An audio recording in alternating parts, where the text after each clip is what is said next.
The rushed approval of a constitutional reform in the province of Jujuy, northwest of Argentina, opens the way to brutal support and political crisis that has paralyzed the region. The people keep protesting the bill. In Honduras, the government announced the appointment of a new security minister after Tamara's women's prison tragedy left about 40 inmates dead.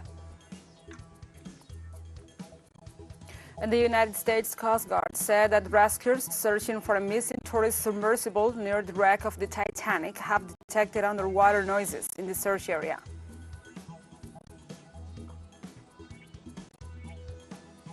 From the headquarters of TeleSUR English in Havana, Cuba, this is From the South.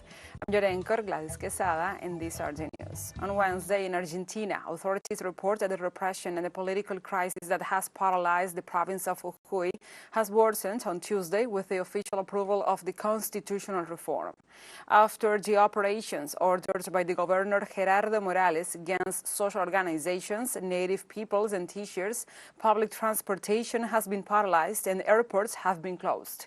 The order of the provincial executive to neutralize the protests generated at least 70 arrests and left more than 40 people injured. Due to the seriousness of the facts, the Central Workers Union of Argentina announced a mobilization on Wednesday. Political leaders foresee more protests due to the determination of the people of Jujuy. The president of Argentina, Alberto Fernandez, demanded the governor of Jujuy to cease immediately the repression in the protests against the reform to the provincial constitution.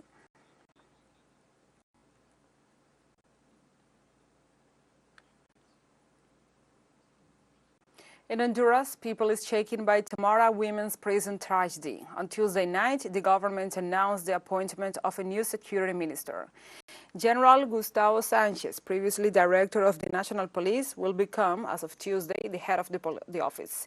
In a communication submitted by Ibis Alvarado, the Minister of Communication Services, some of the initial decisions announced by the President Xiomara Castro were made known. The head of state assured that her government remains committed to fight organized crime and dismantle the boycott against internal security propitiated or eased from prisons. After learning about the death of more than 40 women in Cephas, Xiomara Castro expressed her shock for the criminal act in the penitentiary planned by criminal groups in alleged collaboration with the prison security authorities. Latest information suggests that the tragedy, where over 40 female prisoners lost their lives, could have been provoked by members of Barrio 18 gang.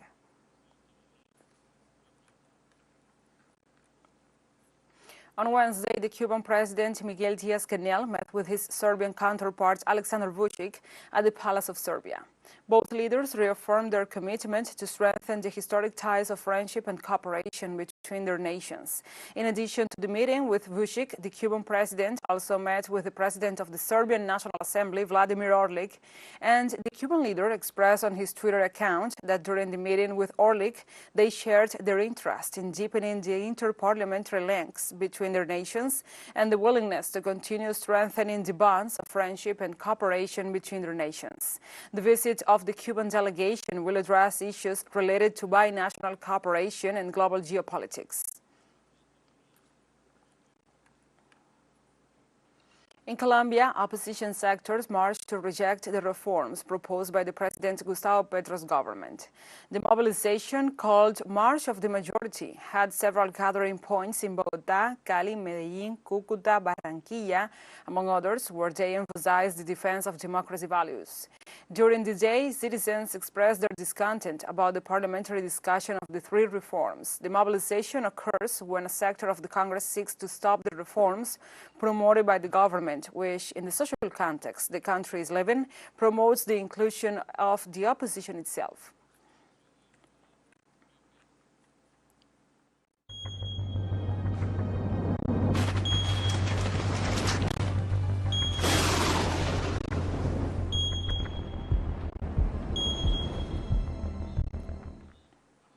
And now we move on to other topics. Ecuador has completed the search for victims of Alausí landslide that took place on March 26. The Risk Management Secretariat, the OSGR, informed this Tuesday at the request of Alosi municipality that the search and rescue works in Zone 0 has been definitely completed, thus bringing this to 65 the official death toll. The number of missing people was fixed at 10 and the number of the injured at 44. The Emergency Operations Committee of Chimborazo province will meet this Wednesday to issue a resolution on the search and rescue of the victims. This event took place when a part of a mountain collapsed and covered at least 24 hectares, where 209 houses were located.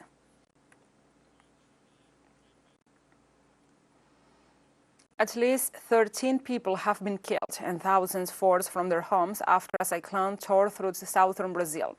Torrential rain and strong winds on Thursday and Friday caused damage in dozens of towns in the state of Rio Grande do Sul, including its capital, Porto Alegre, the latest in a string of weather-related disasters to hit South America's biggest country.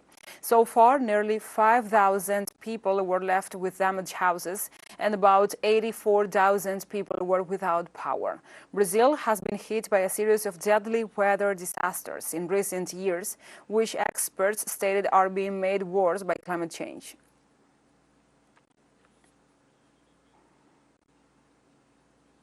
In Uruguay, the government declared a water emergency in the entire metropolitan region in order to respond to the water shortage crisis caused by the drought. During a press conference, the president of Uruguay, Luis Lacalle Pou, referred to the water emergency affecting the area of Montevideo and its surroundings. The Uruguayan president said that decisions are being taken based on a forecast of no rain in the coming months. He also assured that the population will be kept informed about the quality of the water and the regularity of the supply. The Uruguayan president explained that the decision was taken in order to have faster and simpler legal processes with respect to a pipeline infrastructure, a project to be built in the San Jose River.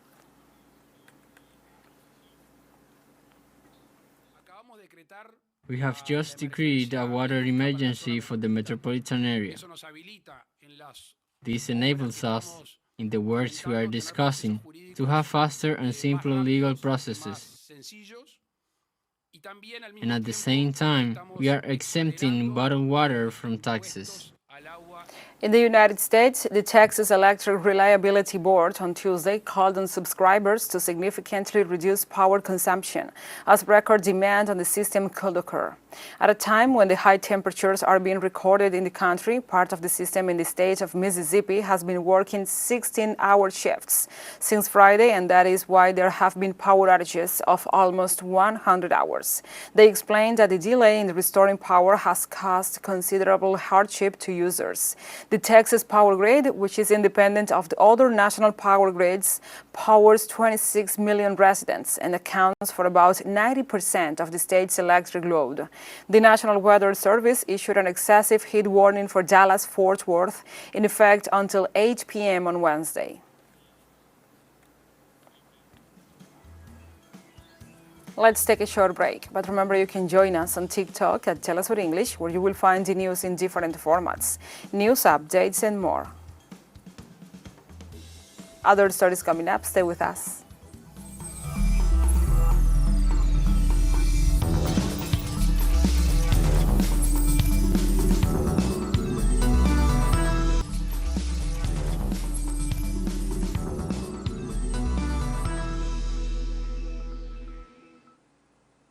Welcome back. The United States Coast Guard said on Wednesday that rescuers searching for a missing tourist submersible near the wreck of the Titanic have detected underwater noises in the search area. Authorities also said that the 5 people on board are estimated to have less than 24 hours of oxygen left. All communication was lost with the 6.5-meter craft during its descent on Sunday to see the remains of the British passenger liner, which sits nearly 4 kilometers below the surface of the North Atlantic. Meanwhile, U.S. and Canadian Coast Guard ships and planes continued looking for the vessel, which was attempting to dive off the coast of Newfoundland, Canada. According to the U.S. Navy, rescue aid has been pouring in from and around the world with a specialized winch system for lifting heavy objects for extreme depths, other equipment and personnel who joined the rescue efforts on Tuesday night.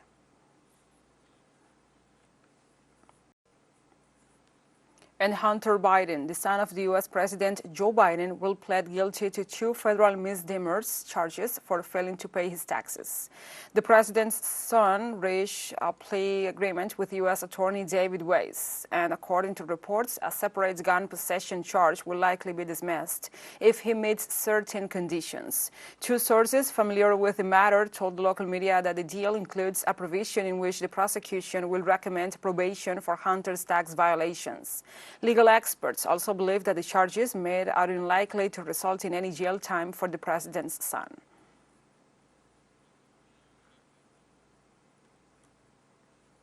And China has described as extremely absurd and irresponsible the comments of the U.S. President Joe Biden, who called the Chinese President Xi Jinping a dictator.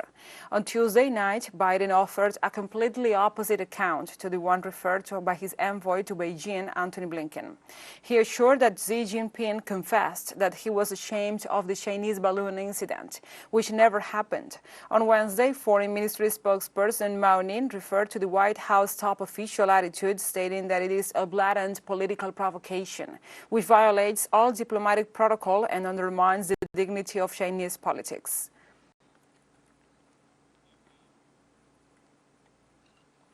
The government of China expressed its support to the expansion process of the BRICS group formed by Brazil, Russia, India, China itself, and South Africa. At a press conference, the spokesperson for the Ministry of Foreign Affairs, Mao Ning, stated that the BRICS are vigorously promoting the reform of the global governance system and increasing the representation and voice of emerging markets and developing countries. In this sense, the diplomat pointed out that the bloc constitutes an important platform for cooperation among them and in the defense of multilateralism. Mao Ning reiterated that the Asian giant is committed to the advancement of the BRICS expansion and is ready to bring more like-minded partners to the bloc.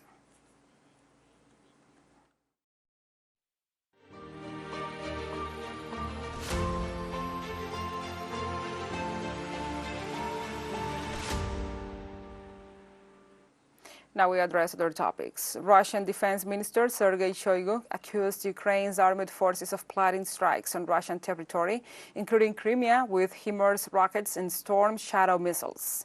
The top military official said in a news brief on Tuesday that the use of these weapons outside of the special military operations zone will trigger immediate strikes by Russia against decision-making centers in Ukraine and will imply the full-fledged involvement of the US and the UK in the conflict. The Russian Defense Minister informed that since June the 4th, Ukrainian armed forces have launched 263 attacks on Russian positions, but all attempts were foiled by the Russian army. White House National Security Advisor Jake Sullivan stated recently that the U.S. does not oppose Kiev troops attacking Crimea, as it considers it part of Ukraine.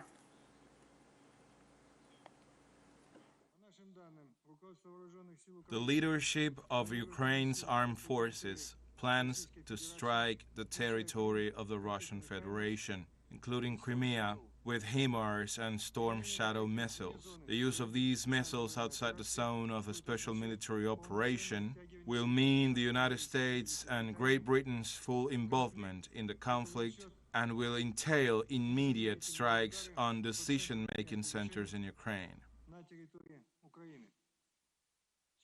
Since June the 4th, the armed forces of Ukraine have attempted 263 attacks on the positions of Russian troops. Thanks to the competent and selfless actions of our units, all of them were repelled. The enemy did not reach his goal. And now we have a second short break coming up, but before we invite you to visit our YouTube channel at TeleSUR English. There you will be able to rewatch our interviews, our top stories, the special broadcastings and more. Hit the subscribe button and activate the notification bell to stay up to date on the world's most recent events. We have a final short break. Don't go away.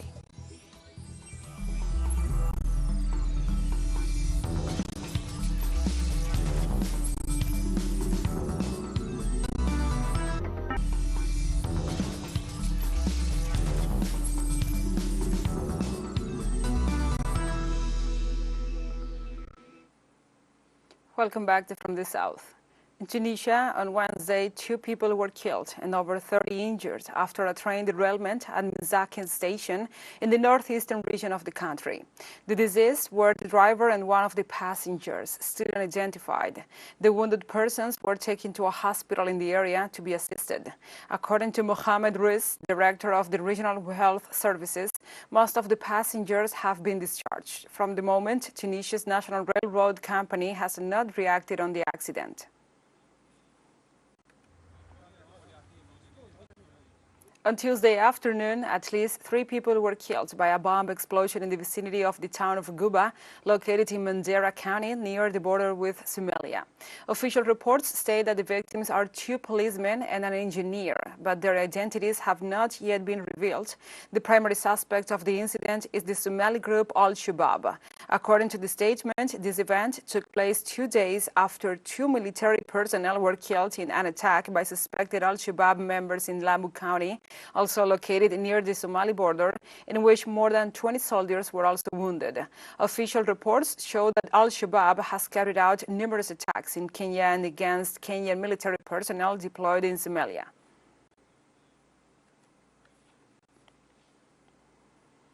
The Senegalese President Macky Sall affirmed that his country's commitment to democracy will continue. Sall spoke in Lisbon to the press alongside Portuguese President Marcelo Rebelo de Sousa. In recent weeks, Dakar has seen clashes erupt between Senegalese police and supporters of the opposition leader Ousmane Sonko after he was convicted on corruption of minors, but acquitted of charges of raping a woman who worked in a massage parlor and making death threats against her. In residential neighborhoods, protesters threw stones at police, blocked roads, and set the tires on fire. The army patrolled the streets while police fired tear gas at protesters and arrested people deemed to be troublemakers.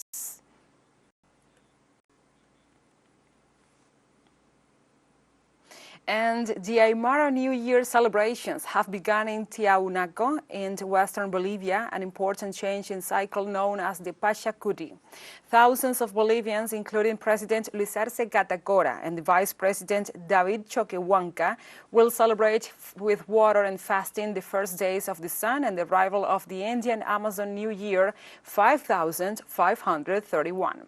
The pilgrimage of many has begun days ago in order to arrive this June 21st. In the ancient city located near the lake Titicaca. The ceremony, which is performed to praise the legacy of ancestors, has the purpose of discarding the old and the bad to give way to a spiritual renewal. This year, according to the wise Aymara, calls for the strengthening of brotherhood.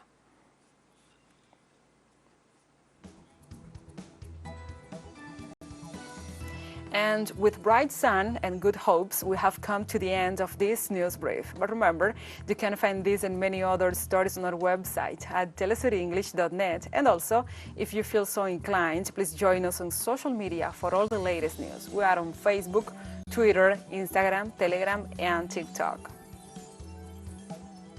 For TeleSUR English, I'm your anchor, Gladys Quesada. Thank you for watching.